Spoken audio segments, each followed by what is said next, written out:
We acknowledge the lands of the traditional custodians across Australia. We recognise Aboriginal and Torres Strait Islander peoples' continuing connection to land, water and sky country. We acknowledge the wine regions and hundreds of different nations around this continent, and the ancient soils on which we stand and grow. From the Wadani saltwater peoples of the Margaret River in our west, to the East Coast Sunrise people of the Yuin Nation, and the Southern Island and Saltbush peoples of the Nioni peoples of Tasmania. Today and always, we pay our deep respects to the custodians, those who went before and those who will follow, as the knowledge holders of tomorrow. This is Australia.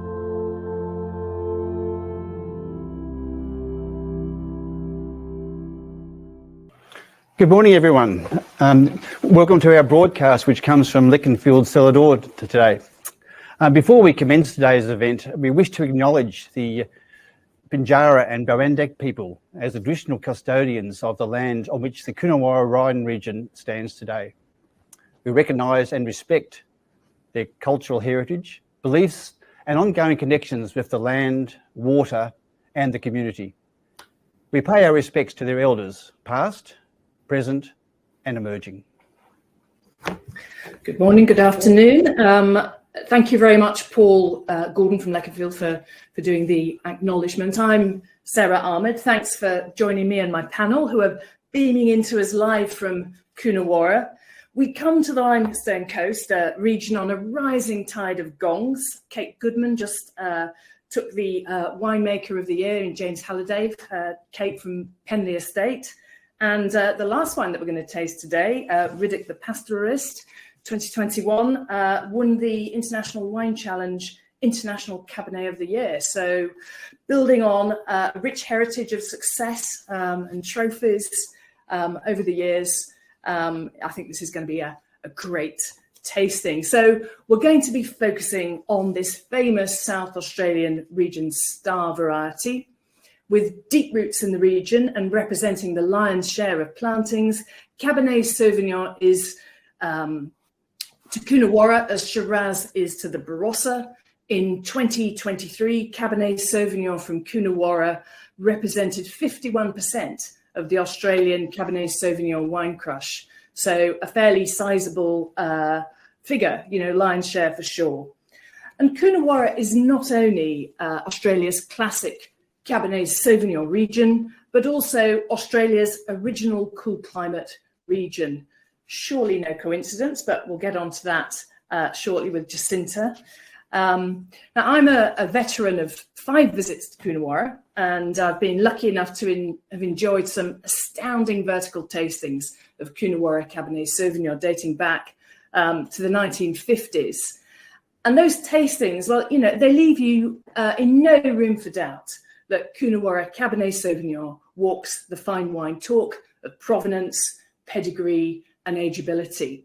But make no mistake, Coonawarra Cabernet is also elegant, it's eminently drinkable, and as we'll see as we explore 6 wines, which range from 20 to 50 pounds retail in the UK, I think you'll really see that approachability come across as well. Wonderful characteristic of the wines and the region. Now, who better to speak to this famous South Australian region than my illustrious panel of 6 winemakers and, of course, their wines. They are, from left to right, Jacinta Jenkins of Balnaves, Brian the Prof Lynn from Majella, Paul Gordon of Leconfield Wines, who gave the acknowledgement. From Reschke, we have Ben Wurst, who's stepping in, thank you, Ben, at short notice for Peter Llewellyn. We have Dan Redman from No Prizes for Guessing, Redman. And we have Tim Heath from Riddoch Wines. Now, my panel is a judicious mix of Coonawarra born and bred vignerons and long-serving and fresh-faced winemakers. So welcome to what promises to be the great Coonawarra Chinwag. A little bit of housekeeping. Exhibit A, the booklet. If you receive the wines, you'll also have received this booklet, Otherwise, you can just go and download it from the handout section under files. There's a little paper clip there. And this booklet is jam-packed with information. You can even keep it. On page 5, you'll find a map showing the producer's location in Coonawarra. The map highlights in suitable rossa colours the region's famous terra rossa soils, and it also shows inset Coonawarra's location within Australia. On page 6, you'll find data on vineyard plantings and production. Page 7 to 8, there's a great outline of the region's grape growing and winemaking history.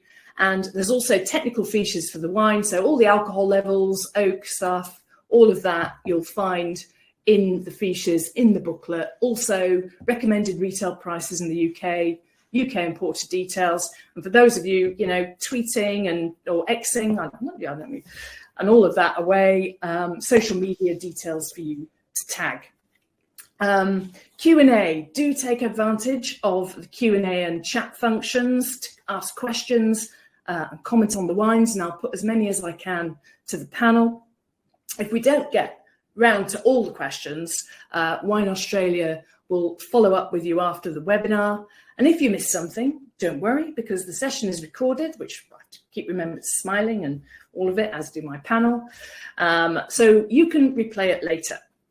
The format. So the winemakers will introduce their wines in turn, but first I've asked each of them to cover a key topic about Coonawarra so that you have the overview about the category as a whole and also some context. So I'm going to hand over to Jacinta Jenkins from Balnaves, there on the left. And you'll find a description of Coonawarra's climate on page 10 of the booklet, but Jacinta's going to lift it off the page for us. Balnaves, theoretically speaking, is the coolest located producer in this tasting, being the southernmost. But Jacinta, tell us about Coonawarra's cool climate credentials. What accounts for the relatively cool wine growing conditions in your part of the world? Over to you. Thanks, Sarah. We are here in Coonawarra. For us, it's the evening, but for you guys, it's the morning. So Coonawarra is a cool climate. We have really great winter rainfalls, which recharge our underground aquifer. So we have really fantastic water resources. So the winters are pretty cold. And then coming into summer, we do have quite nice warm days, but because we live about 80 kilometres from the ocean, the coast, as you can see on the map in your booklet, the oceans around here are quite cold in temperature most of the year, but especially from January going through autumn, we have something called the Bonnie upwelling, which is where we have these cold currents coming up from Antarctica along the coast. And so it's not unusual to see people swimming here in the middle of summer in a wetsuit, which is quite unusual for other parts of Australia. But one aspect of those really cold currents is that the wind coming across the ocean is cooled by those and comes into Coonawarra. And even if we have a warm day, it does really bring the temperature down in the evenings. And because Coonawarra is flat, that also means that there's no break for those winds. They just come straight all the way in there. Yeah, and that for Cabernet in particular is really fantastic because you have the opportunity for quite a long progressive ripening period, so lots of flavour and tannin development in that aspect. I guess Coonawarra is flatter than other areas, but there are definitely lots of variations within elevation, and in our region, a variation of even a couple of metres can make quite a big difference. Yes, your father is Alan Jenkins, who was at Wins. Have to mention him. And I remember him. He shocked me, and he shocked the people that I shared this information with about, the fact that you can have a 0.8 degrees centigrade drop for just 1 metre, and people were like, "Surely you mean a 100-metre drop?" But as I understand it, it's about the cold air just sinking off into the slightly lower vineyards. So even within this one region, you know, the Terra Rossa area is only about 20 kilometres long and 2 kilometres wide in some areas, but within that small space there's a lot of variation because of different and soil and depths south? And north and south as well. Tell us about that. So I guess historically central Coonawarra would often ripen first, and then northern and then southern, but it's so affected by soil depth, obviously viticultural practices, and there's a lot of, you know, each season to season that changes as well. So while it's probably a general rule, it's quite varied. There's all sorts of variables, and viticultural management comes into it as well, and we'll get onto that I think a bit with Dan and about a lot of the developments in the region. And just before we taste your wine and you talk about your wine, I just had some statistics on how cold the ocean is down there.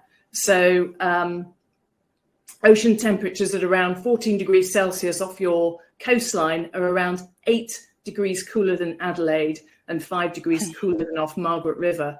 So it's much more similar to the east coast of Tasmania. So that really puts how cold the Southern Ocean is, and very brave if you want to swim in that, I say. So Jacinta, talk us through Balnaves, your wine coming from the south of the region. So I'm the winemaker at Balnaves of Coonawarra. It's a small family-owned and operated winery. Doug and Annette Balnaves, they started it with planting some vines in 1975. And then around the 1990, they started making their own wines. So they're joined now by their children. So Pete is the viticulturist, and their daughter Kirsty is the business manager. She's the everything woman. And so it's definitely a very family dynamic, which is great. We are, as you can see on the map, further south in the region towards Panola. Most of our vineyards are where that number 1 is on the map, but then we have one small block a bit sort of halfway between the Balnaves estate and Panola. So for this wine, it's the 2019 Cabernet. 2019 was a really great season. We had quite a lot of rain in the winter. Summer was quite warm, but then it cooled down again a lot in March. The flowering wasn't that perfect, so the yields were quite small. So even though it was cool, we still had ripening in the usual period of early to mid-April. And I think you can see when you taste the wine that there's that really great, the elegance and the fruit there. Lovely freshness. Lovely freshness. And the tannin. So a couple of things that I picked up looking at everyone's technical fiches is that you are an exception here with a little bit of Petit Verdot. So tell us about the Petit Verdot in this one. It's just 4.8%. Yes, so we have 2 small blocks in our vineyard of Petit Verdot, and we often will co-ferment some of that with the Cabernet, only in the space of around maybe 4 to 10%, depending on the season and the yields.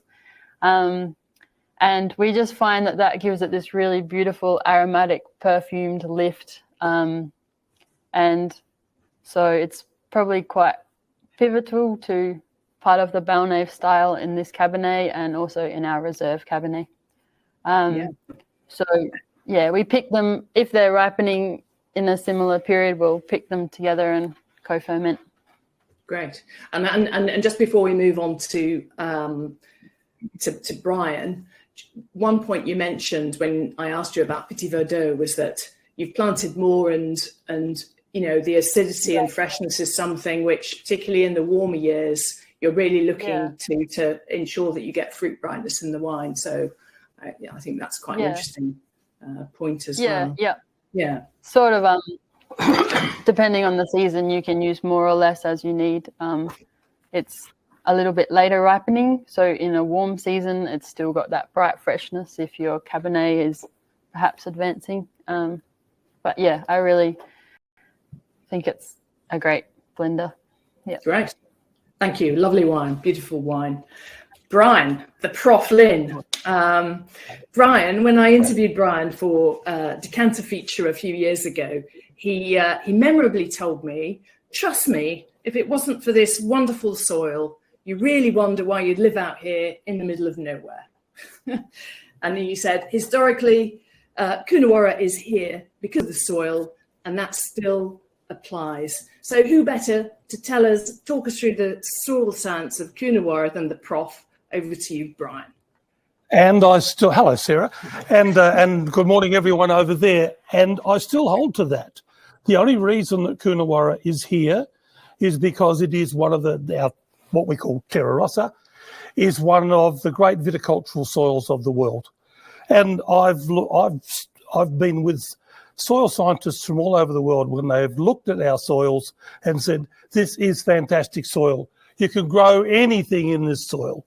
And why else would we be here, Sarah? I mean, we're 400 kilometres from Adelaide. We're 450 or 500 kilometres from Melbourne. I mean, there's no real need to be out here. It is in the middle of nowhere. You've been here. You know what it's like. And the reason we're here is because we've got this magic dirt. Yeah, and tell me, so you said you can great soil, you can grow anything there, but what makes it great soil in particular for Cabernet Sauvignon? Well, it's great for any grapes. It's slightly acidic. It's very free-drained, and I think that's really important for viticulture. Grapevines do not like wet feet, we know that. So it's very free-drained. It's quite skinny in places. It's not all that fertile, just enough to keep grapes growing nicely. They don't go mad. They don't go crazy. It's been a great... Well, that's the reason Coonawarra was chosen back in the 1890s when John Riddoch planted the place, was because the soils were really good for viticulture. They're also good for orchards, which is why Coonawarra was set up as an orchard colony, a fruit colony, way back in those years. And I remember, discussions about this amazing combination that terra rossa has, and particularly because the limestone is particularly porous, that on the one hand, it's free draining. So Cabernet Sauvignon, especially a late ripening grape variety that particularly does not like to get its feet wet, benefits from that ability to drain, just as gravels in Bordeaux, but also it keeps moisture as well. So in warmer years, you've got a resource there for the vines. Very, very much so. And as Jacinta mentioned earlier, we have this wonderful resource underneath it, that we've got a whole lake of water, an underground lake that we can draw from if and when we need to apply some water through the summertime. So we've really got everything going for us. If you've got a magic dirt, the climate is really good, and JJ talked about that earlier, in that we have cool to cold, quite wet winters, warm to dry, quite warm summers, giving us a really long and complicated ripening period. But it means we can really punch flavour into any fruit, whether they're apples, whether they're apricots, whether they're lemons in the old days. I'm trying to get you to focus on Cabernet Sauvignon, and you keep talking about everything else under the sun. But Brian, you have answered Simon Wood's question about water. Is water availability a big concern in Coonawarra, and the benefit of all that underground water and those aquifers is huge. And perhaps when we get to dam, we'll talk a little bit about, more focus on irrigation. But Brian, we should talk about your wine, conscious of time. Sure. And once again, Majella is, just like JJ mentioned, family owned, family run. My brother and I started planting grapevines back in 1968. That is a long time ago. And we started making those grapes into our own wine in the early 90s. it's the style that we like. This is pure Cabernet Sauvignon, 100%, although we do grow Shiraz and Merlot. But this is 100% Cabernet Sauvignon. It's rich, it's ripe, and like all Coonawarras, huge colour, lovely colour, very, very attractive nose, and very drinkable wines. And I think that's something we've got to really remark upon. And these are wines that are ready to drink now, but will go the distance 20, 30 years and still look marvellous. Mm. And we talked about it, Brian, that, there's a distinct hint of eucalyptus in this wine. Yep. Tell us about that. Well, and once again, there's been a lot of research on eucalyptus and where it comes from. It's funny because we have vineyards with gum trees, eucalypt trees in the vineyard, and yet we don't get too much of that character from there. We're going to get it from other vineyards where the gum trees are a little bit further away. So I think there's more work to be done on exactly how that gets in there. I jokingly said one day we added it, but I better go back on that and say we don't. But it's important in Coonawarra that it shows in different ways. You pick it up as eucalyptus, other people pick it up as menthol or peppermint or other characters in that same family. Yeah, I really like it. I think it's, really lovely part of the character of the wine and distinctly Australian. So, Brian, thank you so much. Lovely wine. And again, really seeing this juicy, beautiful freshness to the wine. This one for me, a little bit more on the red cherry and plum flavours than the blackcurrant from the Balnaves. But yeah, both lovely wines. And for me, an interesting thing about this flight of six is all the differences within it. This might be a region that's focusing on Cabernet Sauvignon, but goodness, lots of difference, which we'll talk about later. So I'm going to hand over to Paul now, Paul Gordon from Leconfield. And Leconfield has quite the spectrum of Cabernet clones in this wine, as you can see in the fiche. But Paul knows a thing or two about the Bordeaux Bit Part Players too, making varietal Cabernet Franc, varietal Merlot, as does Brian, and varietal Petit Verdot. And in fact, I will make him blush now, because when I judged at the Limestone Coast in 2017, Leconfield won the Small Batch and Experimental Award for Petit Verdot, the 2016, of which Leconfield has the princely sum of 0.1 hectares. And the trophy for the best alternative red variety for the Cabernet Franc, also from 2016, where you have a little bit more, you have 0.9 hectares. So, that just puts those bit part players in perspective. So, Paul, tell us about Cabernet's star power in Coonawarra, the influence of clones, the fact that there's very much a focus on making varietal wines, although, of course, there are blends and some very famous blends. And tell us where those bit part players fit in. Okay, thanks, Sarah. I'll try and condense this down to a short time, because each of these subjects could take up a full session themselves. We do our best. So let's just talk about clones first. Now, trying to define what a clone is, and I guess it is a selection that's been made by somebody in a group, normally that would have attributes of quality or richness or elegance or fruit forwardness or other reasons it's been chosen. So there are quite a few different clones which are used and selected. Most people would have planted several of them because it takes many, many years to try and find out ultimately which is the best one. So I won't bore you with too many names of clones, but in the book you'll see that Vanilla and 125 are two of the clones that we use, which were quite popular when our vineyard was established. In more recent times, there are newer clones available now, often from French sources, which have got attributes of maybe freshness of fruit and perhaps more tannin development in some examples.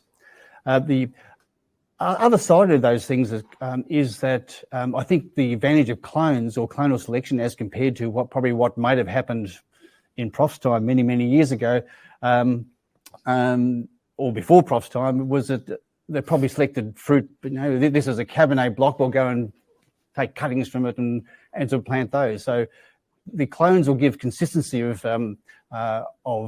fruit in a particular area, so you can sort of hopefully get more consistency in the flavour of the fruit that you're producing. The other side of clones, of course, is rootstocks. Now, we've got the great advantage in Coonawarra of being phylloxera-free, as is all of South Australia, which means that probably the vast majority of vines which are planted in Coonawarra are on their own roots. Now, that has its advantages in that it's self-regulating, particularly in this soil type that we have here, the terra rossa soil. The vines control themselves. They're not overly vigorous.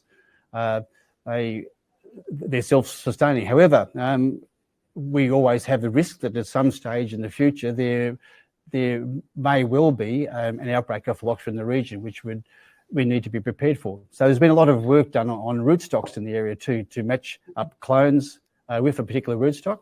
And they're seeing some very positive results in this area where some of the fruit has got nice structures. We're seeing rootstocks which reduce the amount of potassium uptake, for example, which reduces the pH in a wine. So you've got variables in terms of clones and rootstocks to play with. Tell me why, the preponderance of varietal wines, and it's something we talked about, obviously great conditions for Cabernet there, but also the market you mentioned. I think that a lot of New World wines have gone towards varietal labelling. So I guess traditionally, perhaps we would have gone for more French terms to describe the style of wines. Now I think that's been translated to varieties which describe a style. So a person buying a Cabernet, for example, is going to have a perception of what a Cabernet style is like. Sort of probably some firm tannins, but it's got some ageability, lovely structure, and so forth. It's also then translates that into the way wines are sold in retail, in that people will then go to a particular part of a retail shop to choose a Cabernet or a Shiraz or whatever. And the blended area section is often a very small section in a wine shop, particularly in Australia. But it doesn't diminish the fact that blends, particularly from Coonawarra, blends of Cabernet and Cabernet Franc and Merlot do play a very important part in the overall range of wines that we have to offer in this region. Yeah, but very small. They're very small, aren't they, in terms of almost your vineyard is an indication that they... Certainly, but a small but important part. I think it raises the profile, and as JJ said before, that sometimes you might be able to incorporate a bit of Petit Verdot into your wine and still call it Cabernet, because there's only a small percentage. That small percentage can actually add a bit of character to your wine. Let's have a look at your wine. Let's have a look at your Cabernet.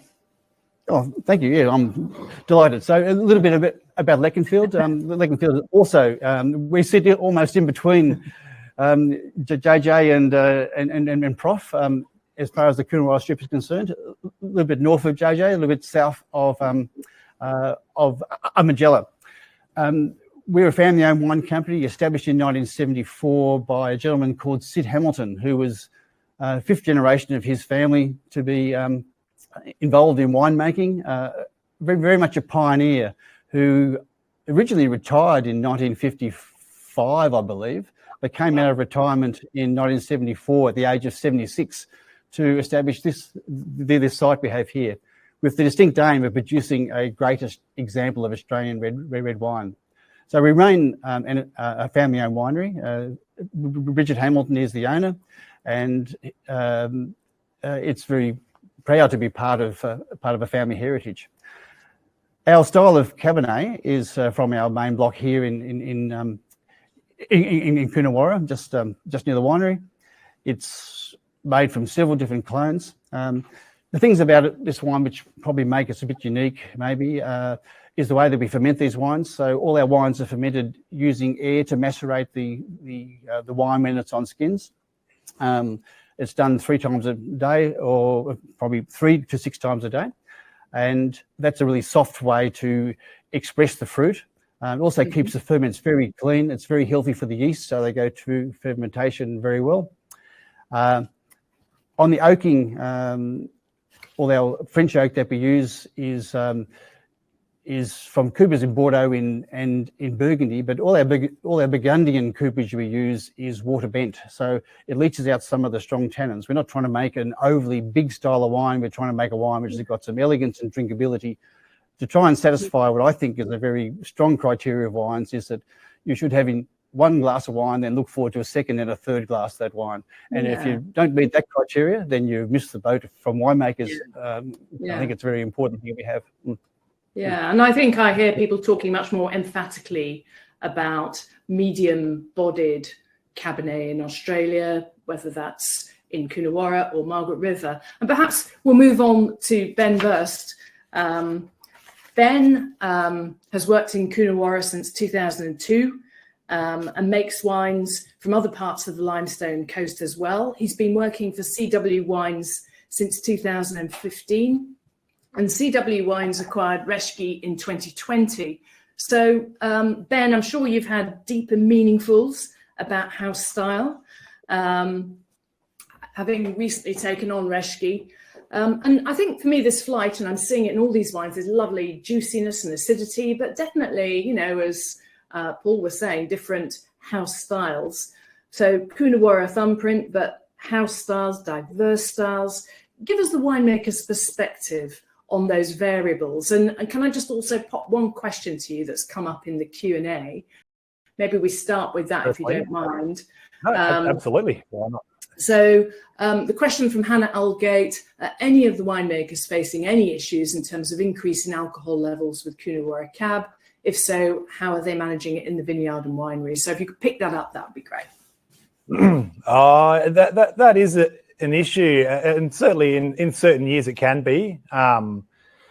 Probably, it depends on the vintage a lot. Last year was certainly 2023, for example, was a really cool and quite a moderate vintage. So alcohol levels were definitely not an issue in that year. But warmer, dry years they can tend to edge up. So certainly management in the vineyard with regard to shading fruit and not leaving things too exposed can be important in hotter, drier, sunnier sort of years, and having access to that underground water, as has been discussed before, it's crucial for vine health.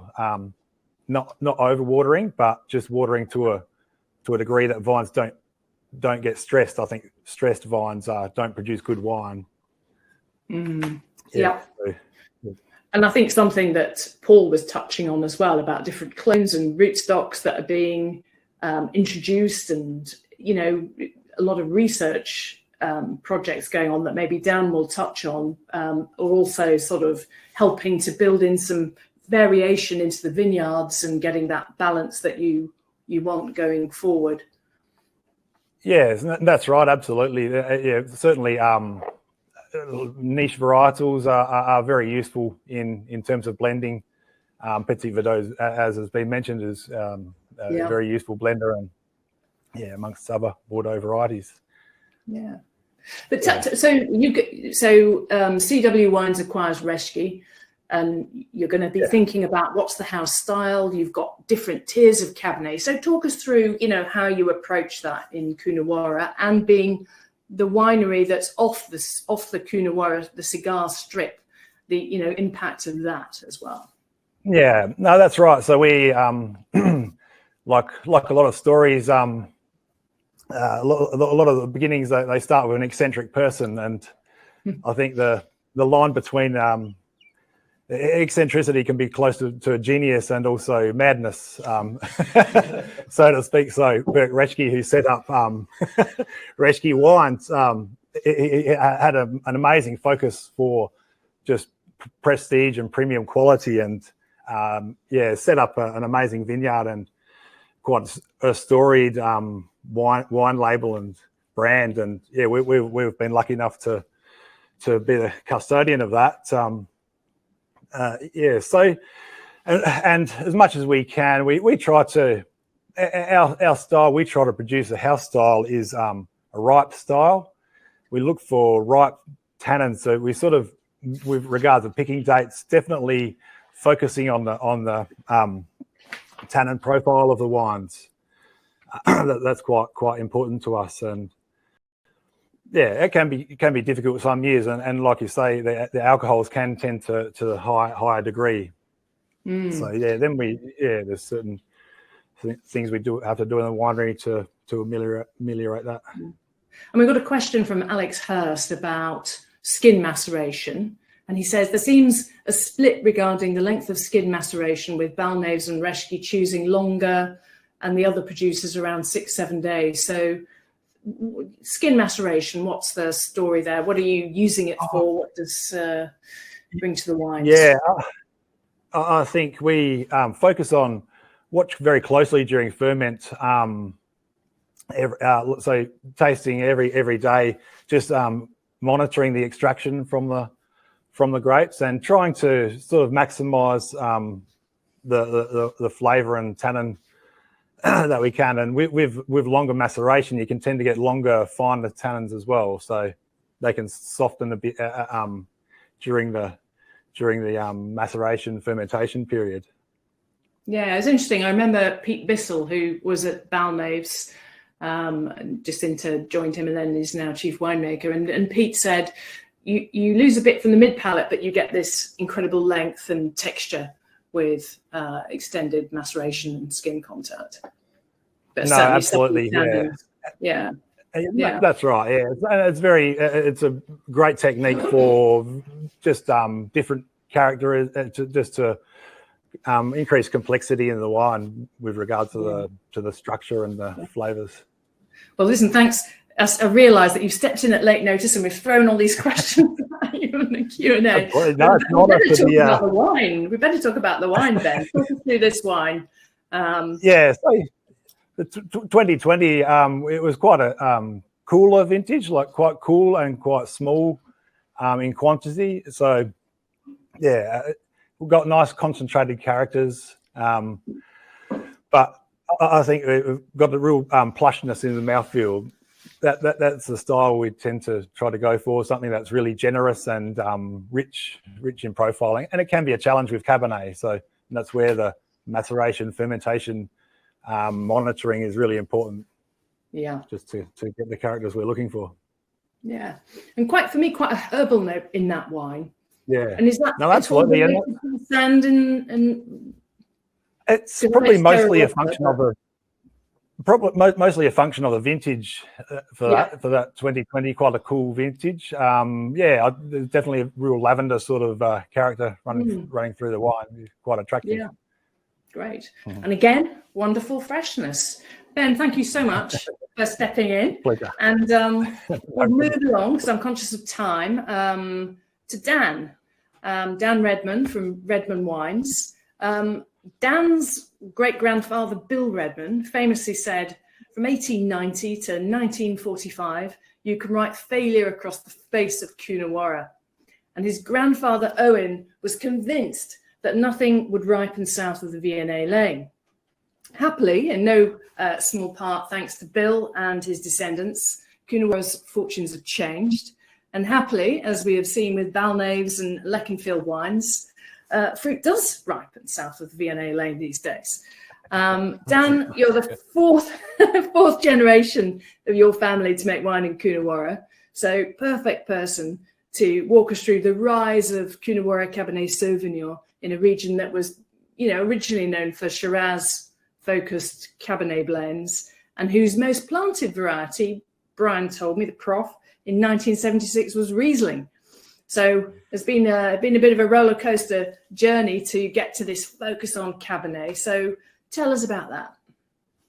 Yeah, interesting the failure thing there, Sarah, is that some of the most famous Coonawarra wines that came out of the Treasure Chest series, and that's 1939 to I think 1945, and they're some of Australia's most renowned wines made by Bill Redman out of Coonawarra that were Shiraz, actually. So, look, Coonawarra did have a bit of a checkered history there to start with, though, and it took a long time to sort of realise and gain its place. And I know my grandfather Owen was with a lot of wine shows and the winemakers around Adelaide were all going, who's that chap, and where's Coonawarra, and what's going on there?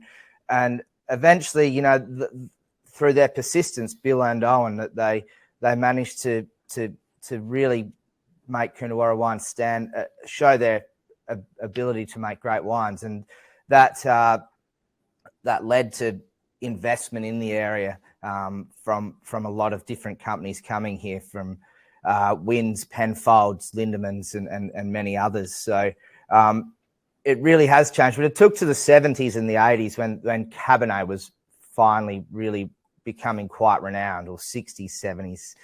That was when the region started realizing that Cabernet does amazingly well in this area. Yeah. And I remember my first visit to Coonawarra in 2003, and your dad, Bruce, we kicked off with and he said the 80s, the fashion was for leafy, sort of somewhat attenuated claret styles. The 90s, kind of big pendulum swing to more overripe, you know, styles well seasoned with oak. And then the noughties, you know, this century, ripe but not overripe, much more balanced. So talk us through those changes a little bit and where Coonawarra sits today. So fortunately, Sarah, I've got a bit of knowledge on this just at the moment, because only last month we tasted through all 52 vintages of Redman Cabernet from 1970 through to 2021, all bottled vintages. So it was a unique experience, and we were very fortunate to be able to do that. Having my grandfather having foresight to leave some wines in the cellar to taste later on. So we opened up these wines, and I think what you found, and I guess I'm talking very much on a Redman voice here, is that we found that there was a lot of consistency with style, and you were finding that you got to the 90s and you were getting riper, but I think that goes with climate change and what was happening with the weather. I think what you're finding now in the current day in winemaking is that you're finding that a lot of the winemaking now is probably paring back a little bit to what Bill Redman and Owen Redman were doing in the 50s and 60s, and really trying to express the fruit. But we have a lot of knowledge now around the scientific side of things. Interestingly, the 80s was the year that they had the odds and evens debate about Coonawarra, and some of the better wines for that opened up in the odd years, and so the 83 and the 89 and the 85 were opening up beautifully and drinking amazingly, even though at the time they were seen as lesser vintages. So they were that lighter style, that claret, probably a little bit more leafy, medium bodied, yet 30 odd years down the track, they're the wines that were really going, wow, these wines are amazing. Yeah. And I'm just looking at your wine, and, you know, absolutely about that sort of very medium bodied, you know, if you like, the more of the sort of claret styles, I would say, of the flight. I think the alcohol's a touch lower as well. Am I right? It's just about 14, just under 14%. Yeah. So talk us through that style. That's a style that we've tried to stay true to, is what, you know, my forebearers have been doing, and the old man's been doing, Bruce, for and Mal for 40 years. But I think 21 was just an amazing year. Like, you know, my first vintage back at Redmond's was 08. 2010 was sort of that unicorn year. And I think 21 was another one of those years where we thought we were having a bit of a rain system come in from the East Coast, and a bit of nervousness there. It didn't eventuate. Then I'm a vintage baby, so around the 4th of April, I remember, you know, we had this beautiful weather, and sun was shining, and it just ripened the grapes beautifully. And there was people still picking grapes into May, like it was a really late picking. But once again, you see the alcohols on these wines; they're very moderate. It was a beautiful season, and one that you kind of wish you could have all the time. They make it easy. Yeah. On that classic vintage note, well, thank you, Dan. And I hope to pick up some other stuff, especially about young guns. And there's quite a few questions coming through. So at the end, but let's move on to Tim Heath from Riddoch Wines. So having made wine at LVMH owned Cloudy Bay for 14 years before coming to Coonawarra in 2018, first for Catnock, then Riddoch. Tim has had plenty of opportunity to travel extensively through Europe, including Bordeaux, and doubtless got to know LMVH's prestigious brands. And Riddoch Wines is owned by the Endeavour Group, who have their fingers in a lot of Vinous pies, including Langton's, the fine wine auction house. They own Australia's largest retail drinks network down Murphy's. So lots of opportunities to explore Cabernets from other parts of the world and other parts of Australia. So Tim, question to you. Does Coonawarra refresh the parts other Cabernet regions cannot reach? It's a pretty interesting question. And I think, that question sort of starts off with like what makes it different. I think one of the things that's important to reference here is what makes it the same as other great regions. So people talk a lot about Pinot Noir as being incredibly regionally specific and it only works here and there. Look, I see that Cabernet is slightly more friendly than that, but in many respects, it echoes Pinot's sort of finicky nature. So you can grow Cabernet in many different places and it will taste like Cabernet and maybe be a little friendlier in terms of its expression of its varietal character than Pinot. But when you really start to look at where it truly belongs and expresses itself in its true sense, we belong in a very special club down here. So Margaret River, parts of say the Napa, Walla Walla, Washington State, and you look at Bordeaux, and there's parts of other sort of niche areas, but we belong to a special club. And so just to start to talk about why we're different, I think sort of debases the fact that we actually belong to a group of regions that this variety truly sings in. But to consumers, to drinkers, if they said to you, why should I choose a Coonawarra Cabernet over a Cabernet from the Yarra, Margaret River, or Bordeaux, what would you say? Yep. I mean, for me, the thing that attracts me to these wines is the brightness of fruit in them. Where there's plenty of structure, and we talked a bit about extended maceration versus shorter times on skin. This is all kind of winemaking choice in terms of the structure of the wine, whether you're chasing more skin-derived tannin or you want sort of seed-derived tannin, sort of polymerizing in that matrix and get all geeky with that. But I think one of the things that I see in all of these wines on our bench in front of us is that bright, expressive nature that climate, holy trinity of sort of climate, variety, and soil gives us. And we kind of were talking about eucalyptus for a while, and I think there's been some pretty interesting topics that we've covered off here. Like that sort of doesn't quite do justice to a bigger discussion. So eucalyptus, yes, it belongs to a family of compounds called cineols. I come from an organic chemistry background. I won't start boring you to death with that because everyone will start dribbling on themselves at home in the UK and going to sleep. But one of the things here that we see a lot in our wines is this slight sort of spearminty freshness, which I think is a key regional character. You look at Margaret River Cabernet, they have another cineol there that's very important regionally for them, and that's more of a essential oil out of bay leaves. So people go, it's got a sort of bay leaf character. Eucalyptus, fine. It's Australia. There's eucalyptus trees, and we should sort of get over this a little bit as well. It's part of our landscape. The southwest of France has. You're probably a better French speaker than I, but I believe it's Garrigues or something like that in the southwest. You look at Central Otago. There's a wild thyme character that's often referenced. Yeah, I love those characteristics which differentiate. I mean, that's part of the character. It all comes down to balance.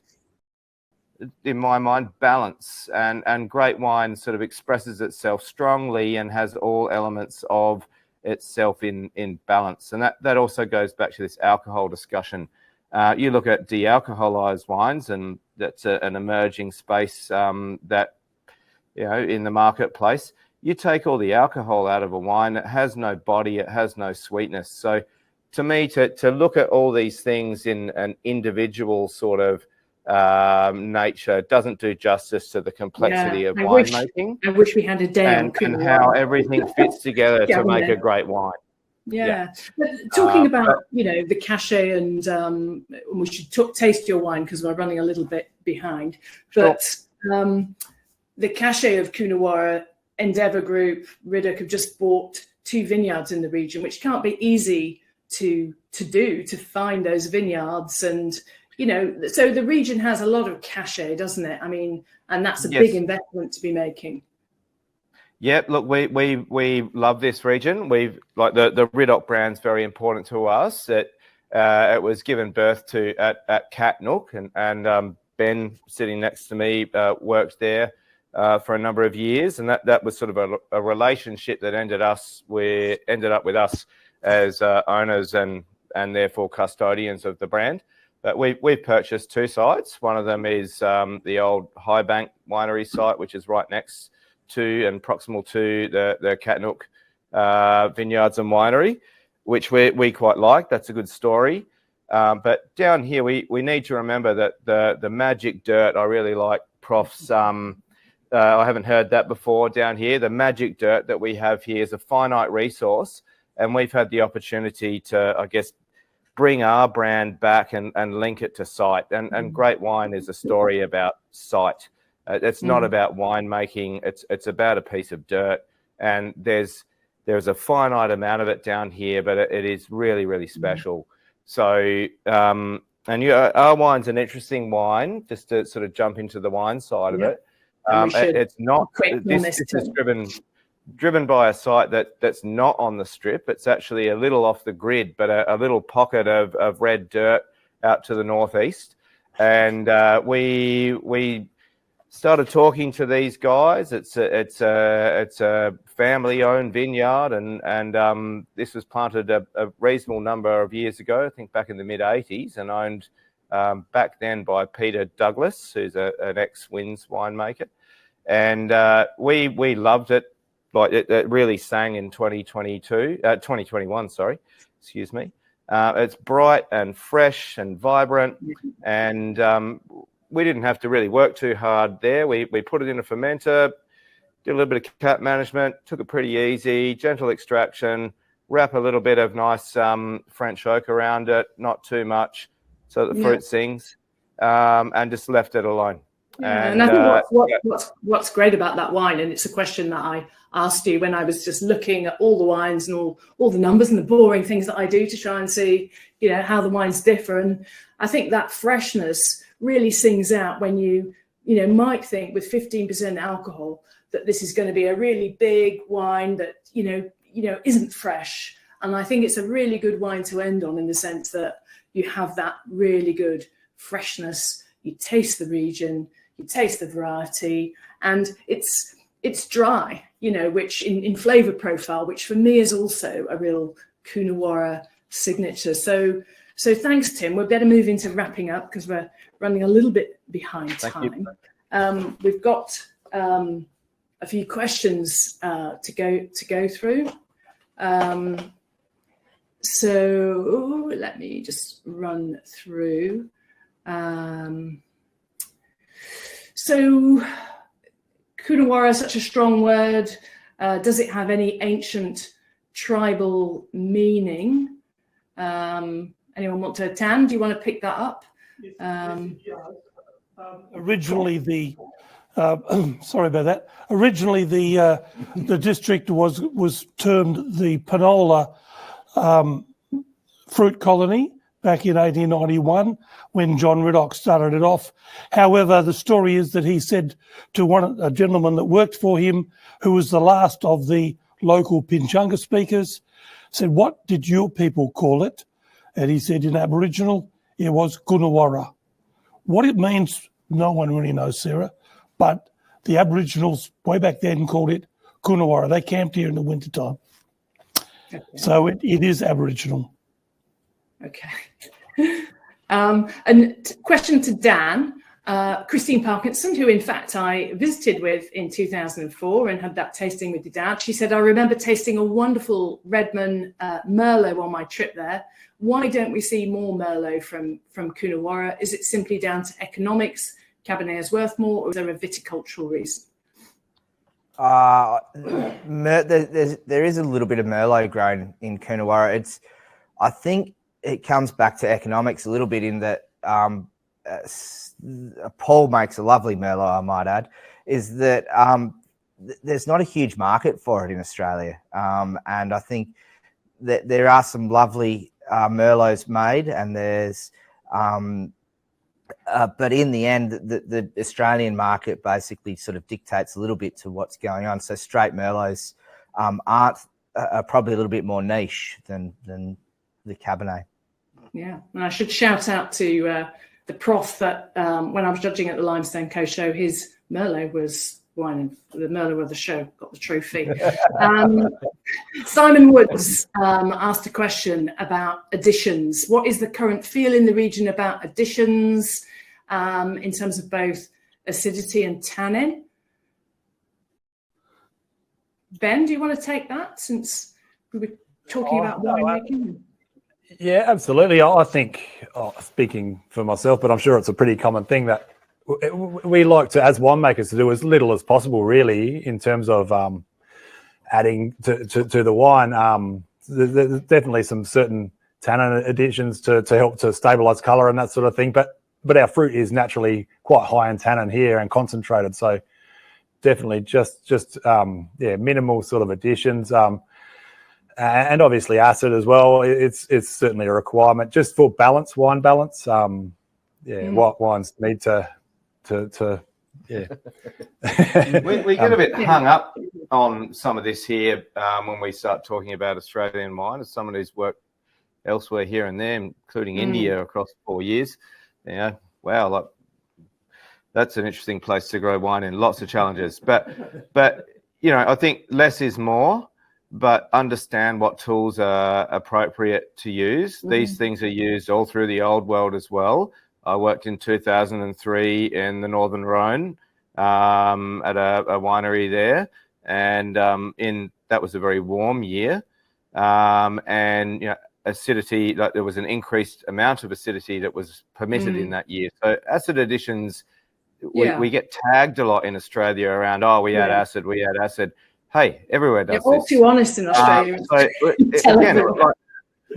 But we should sort of get over that. It's about how we use those tools, and remembering again and I'll refer to my earlier comment around balance. So this is about putting something together that, like, throw your pH meter out a bit. Don't, because it's important and it helps you understand what you're doing. It's a big part of what we do, but also. Just remember it's about balance and making a drink. Yeah, but just to get, I think, to a really key point that I, on my latest visits, has been such a key development in the region of winemakers getting closer to the vineyards, an awful lot of work in the vineyards, precision viticulture. Coonawarra is a region that, for many years people were talking about minimal pruning and that, a lack of hand tending, or all of those things came up. But Dan, you're the president of the Coonawarra Vigneron Association, and I know that the association has lots of research projects around rootstocks, around irrigation, all sorts, and looking at Cabernet characteristics and clones. So before we even start thinking about what are the tools in the winery, the vineyard is very much more, my sense, where it's at in Coonawarra. And tell us a little bit about that. Look, we are lucky as a region to have some of the really great viticulturists.